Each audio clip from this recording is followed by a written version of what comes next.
La presse, je reçois Antoine Léaumont, bonjour. Bonjour. Vous êtes responsable de la communication numérique de la France Insoumise. Merci d'être avec nous ici en direct dans ce studio. Et Sylvain Courage, bonjour. Bonjour. Vous êtes rédac-chef à l'Obs, bonjour. Vous étiez joint à la menace de boycott contre la décision de Marion Maréchal. Première question, Antoine Léaumont. Les médias sont très importants dans la communication numérique de Jean-Luc Mélenchon et pas seulement. Quotidien est une émission qui touche particulièrement une cible que vous visez, les jeunes. Pourquoi en êtes-vous arrivé à une telle décision extrême? Alors, juste un petit truc avant de commencer. Il en manque un dans la liste que vous avez fait des gens qui n'accréditent pas tous les médias. Il manque le président de la République qui n'accrédite pas Russia Today à ses conférences de presse. C'est juste pour le citer parce que sinon ça donnerait l'impression que vous faites un parallèle entre l'extrême droite et la France Insoumise qui, à mon avis, un peu. Non, c'était l'actu de la semaine. Mais donc, pourquoi on en arrive là? Si vous voulez, nous, on a une expérience avec Quotidien qui est celle d'un procès qui est basé uniquement sur des images, vous l'avez dit.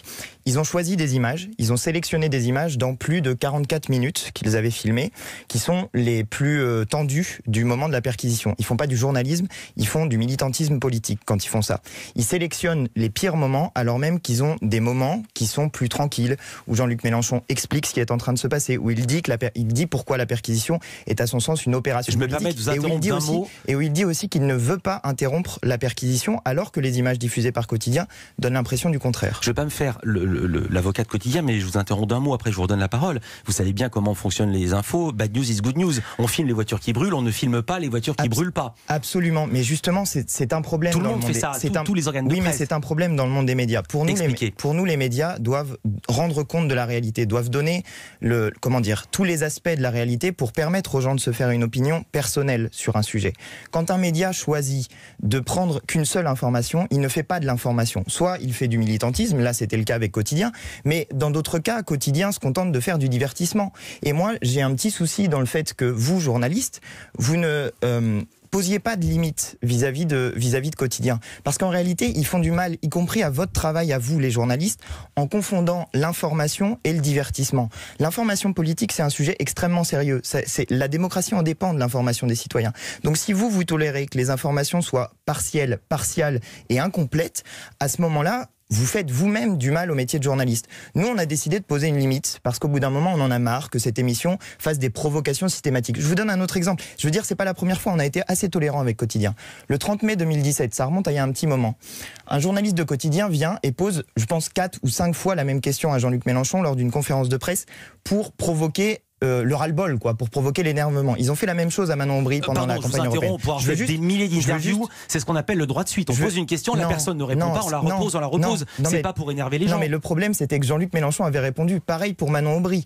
Donc, si vous voulez, au bout d'un moment, c'est de la provocation. Mais même dans la conférence de presse que nous, on avait filmée en entier, on voit les collègues de la personne qui intervient pour Quotidien, on les voit eux-mêmes lui dire d'arrêter, tellement ça bordélise, si vous voulez, la conférence de presse. Donc au bout d'un moment, quand des gens viennent pour faire un sujet qu'ils ont déjà écrit à l'avance et sur lequel ils veulent exactement les images qu'ils ont choisi d'avoir, c'est pas de l'information, c'est du militantisme politique. Sylvain Courage, réaction à ce qui vient d'être dit. Est-ce que le divertissement fait du tort à l'information? Je rappelle que vous êtes rédac-chef de l'Obs. Alors, en l'espèce, c'est quand même la France Insoumise qui avait proposé à Quotidien de venir filmer la perquisition. Oui. Au départ, il y a 3 médias qui sont appelés à la rescousse, donc il y a bien la volonté d'utiliser Quotidien aussi de la part de la France Insoumise pour dénoncer mais déjà sur le fond, est-ce que le fait de rire de l'actualité dénature, salit le travail des journalistes que vous êtes? Alors, il y a une part effectivement de divertissement dans ce que fait Quotidien, mais dans ce que fait Quotidien, il y a aussi une part de dénonciation des artifices de la communication politique. Et c'est ça qui gêne beaucoup les politiques, c'est pas tant le mélange avec le divertissement, parce que s'ils vont dans une émission de pur divertissement, ils peuvent utiliser le divertissement. Ce qui les gêne, c'est quand même la dénonciation des artifices de communication. Et ça, c'est proprement journalistique. Antoine Léaumont, dit que non de la tête. Non, absolument pas. Moi, la communication politique consiste, et c'est mon métier, j'en sais quelque chose, à faire en sorte que nos idées puissent passer. Nous, on estime, je vous prends un exemple très concret, la 6ème République. C'est pas une chose assez simple pour être expliquée en 3 minutes au micro d'une matinale. C'est quelque chose qui exige du temps pour expliquer comment on veut la faire, cette 6e République. Nous, on a mis en place des outils numériques avec la chaîne YouTube de Jean-Luc Mélenchon, les réseaux sociaux de la France Insoumise, pour pouvoir faire passer ces idées. Donc on sait très bien qu'on ne va pas pouvoir faire passer nos idées dans tous les médias. Ce qui nous pose un problème, c'est quand la caricature devient une tromperie. C'est quand la moquerie devient un mensonge. Ça, c'est un problème. Et c'est ce que fait Quotidien dans un certain nombre de cas. Et moi, je suis désolé. Les reporters de Quotidien, les caméramans de Quotidien qui viennent sur nos événements, ils se comportent d'une manière qui provoque des tensions, qui sont inutiles, qui sont dangereuses parfois, et que, au bout d'un moment, on ne veut plus accepter. Là, ils se sont comportés comme des supplétifs de la police. Si j'ai bien compris, une des choses qui vous ont exaspéré à la France Insoumise, c'est que Quotidien se soit servi d'une phrase de Jean-Luc Mélenchon au milieu d'autres punchlines pour en faire un jingle. On est au top. 0 + 0 = la tête à Toto. La République, c'est moi. Je te tiens, tu me tiens pas la barbichette. Jacques a dit, comme vous, je pousse. Oh, c'est printemps, les amis. Antoine Léaumont, ça vous fait rire ce jingle? Non, ça me fait pas rire. C'était notre échange qu'on avait par ailleurs. Parce que je disais, je vais vous faire réagir sur ce jingle. Sur ce jingle. Pourquoi ça vous fait pas marrer ce jingle? Parce que tous les soirs, on a le droit à ça à Quotidien. C'est-à-dire tous les soirs, on a le droit au moment de tension le plus absolu de ces perquisitions. Enfin, il faut comprendre ce que c'est qu'une perquisition. Pour en avoir subi une, je sais ce que c'est. Oui. Des flics qui rentrent chez vous à 7h du matin. Moi, en l'occurrence, à 7h30 après avoir sonné chez tous mes voisins parce qu'ils ne savaient pas où j'habitais. Donc vous imaginez les relations de voisinage que ça vous fait derrière. J'ai bien compris, mais ce que je veux dire par là, c'est que c'est un événement qui n'est pas agréable à vivre. J'ai compris. Et là, en l'occurrence, le travail d'un organe de presse n'est pas que de montrer des moments agréables à vivre. Mais ça, j'ai pas de souci avec ça. Mais à condition qui montrent les autres. C'est ça mon problème. C'est pas qu'ils montrent les images les pires, c'est qu'ils ne montrent que les images les pires. C'est-à-dire que quand on a une réalité, elle a plusieurs aspects. Si on ne montre qu'un côté, on est en train de mentir.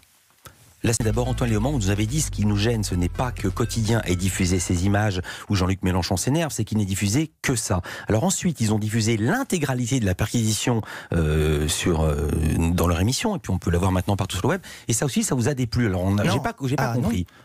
Non, pas du tout. Alors là, il y a une erreur. Du coup, on était très contents qu'ils diffusent enfin les images. Parce que c'était une des pièces du procès. En réalité, c'est la seule pièce du procès. La seule pièce du procès, c'est les images de Quotidien. Et on a découvert d'ailleurs pendant le procès qu'il manquait le son sur toute une partie des images. Donc, si vous voulez, nous, on attendait d'avoir ces images pour pouvoir avoir la vision globale des perquisitions. C'est un problème qu'ils ne les aient pas diffusées avant, et ils ne l'ont fait que parce qu'Alexis Corbière les a exigées. Alors, j'ai retrouvé une interview ancienne de Jean-Luc Mélenchon, c'était dans la revue Charles en 2013, et il expliquait, je le cite, sa stratégie de la conflictualité. Je le cite. Jean-Luc Mélenchon dit « Introduire du conflit de conscience partout et si possible à l'endroit où il va produire son plus grand rayonnement possible », c'était sa stratégie. Il ajoutait « Les attaques contre les médias peuvent servir mon combat ». Est-ce que cette attaque contre Quotidien, ciblée précisément, peut aussi être faite pour servir votre combat? Clairement, ça nous permet de parler des médias, c'est ce qu'on est en train de faire ce matin, et ça nous permet de développer notre point de vue sur la question médiatique. Donc c'est une stratégie, c'est pas tellement que vous êtes énervé contre eux, c'est moins pour s'attaquer à eux que pour faire parler de vous, si je suis ce que vous venez de me dire. Là, il y a vraiment un problème avec Quotidien, et on l'assume complètement. De toute façon, c'est le principe même de l'accréditation, c'est de donner des autorisations à des journalistes d'y participer. Tout à l'heure, je vous le disais, Russia Today n'est pas autorisé à participer aux conférences de presse de l'Élysée, parce que l'Élysée estime que Russia Today est peut-être trop critique, ou peut-être fait un travail d'information qui ne convient pas, ou peut-être trop proche de Moscou. Non, mais c'est un peu à la solde de. Vous n'allez pas comparer Quotidien et Russia Today, qui est un peu à la solde de Poutine quand même. Mais si vous voulez, Russia Today à la solde de Poutine, moi j'aimerais bien savoir à la solde de qui est Quotidien à ce moment-là. Mais moi j'ai un problème avec le fait que ces gens ne diffusent qu'une partie de l'information, et par ailleurs qu'ils la transforment de manière. Enfin, si vous voulez, j'ai pas de problème avec la caricature, j'ai pas de problème avec le rire. J'ai un problème quand il n'est que ça et qu'il déforme les propos. Ça, vous l'avez dit. Sylvain Courage, après Quotidien en particulier, sur son blog, Jean-Luc Mélenchon s'en est pris aux journalistes en général. Attention, écrit Mélenchon, le parti médiatique est une composante clé du processus de la guerre judiciaire. Il intervient en amont pour déclencher les enquêtes, faire les signalements, harceler l'opinion, et en fin de parcours pour la propagande de mise à mort. Réaction, est-ce que vous avez l'impression d'appartenir au parti médiatique? Évidemment, enfin, au parti médiatique, oui, on fait partie des médias. Donc voilà. Les questions que pose... avec ces intentions-là. Ouais, non, mais les questions que pose Jean-Luc Mélenchon et son parti sont tout à fait légitimes. Le problème, c'est les réponses qu'il y a porte. C'est-à-dire qu'il voudrait encadrer les journalistes. Ça fait longtemps qu'ils militent pour la création d'une sorte de haute autorité. Et on aboutit, avec cette logique-là, à un ministère de l'Information. Ça existe dans plein d'autres pays comme le Canada ou de Belgique, je cite de mémoire, et c'est pas pour autant des dictatures. Je suis pas en train de défendre ça, mais c'est pas non plus l'URSS de Staline. C'est pas du tout la tradition française où la liberté est la plus grande, et donc on peut quand même y être attaché. Alors maintenant, Jean-Luc Mélenchon est lancé dans cette bataille contre l'institution judiciaire tout entière, et donc c'est un complot général qui passe également par les médias.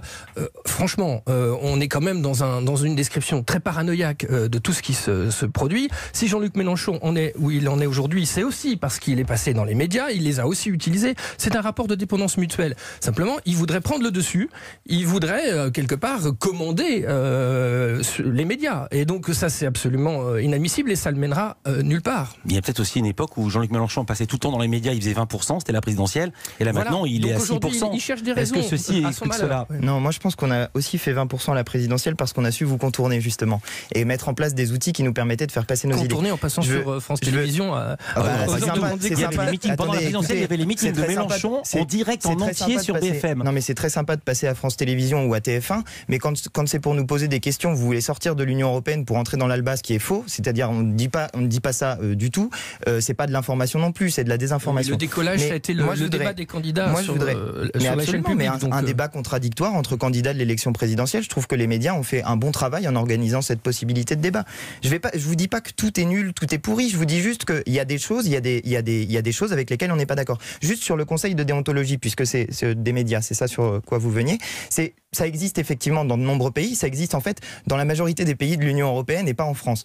C'est juste un outil pour les citoyens pour pouvoir de temps en temps critiquer les médias. Vous voyez là aujourd'hui, ces jours-ci, on a une polémique sur le mot barbare qui a été sorti de son contexte d'une discussion avec un manifestant qui devient un événement considérable complètement sorti de son contexte. Je veux dire, Jean-Luc Mélenchon... vous savez quoi, Jean-Luc Mélenchon, alors on va voir si le contexte... Alors allez-y. Le contexte est pire, on va l'entendre. C'est pendant une manif sur les retraites, Jean-Luc Mélenchon parle à quelqu'un dans la manif.